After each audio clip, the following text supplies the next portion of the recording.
I was initially a bit unsure about going straight to university. So I look at sort of the degree apprenticeship options. Rolls-Royce is obviously a fantastic company in a local area. You know, the reputation it's got, that is what mostly attracted me.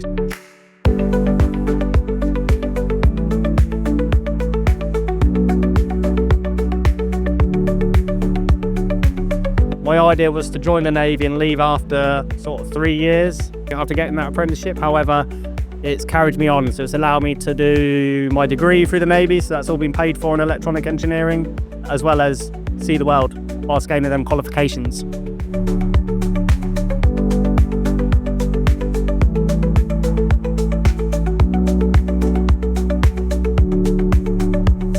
What inspired me to join the apprenticeship programme is that I wasn't sure whether university was the right route for me.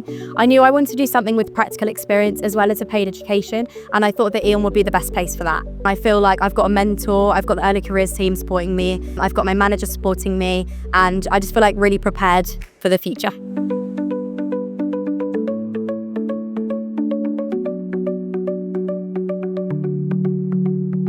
I used to be quite introverted myself, and doing a great apprenticeship kind of forces you to put yourself out there. You've got to put your point across when you're doing projects, so come right on my shell. That's the main thing. I've had a really good time on my apprenticeship so far.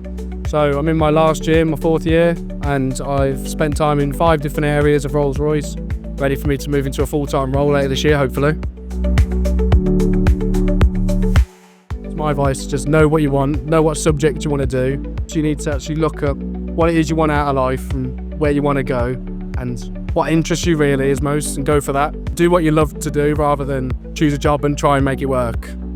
I would say just go for it, be confident, do your research on the company, research the role that you'd like to do, and just be yourself. If there's a degree associated with it as well, just think if you can earn whilst you learn at the same time, why not do it?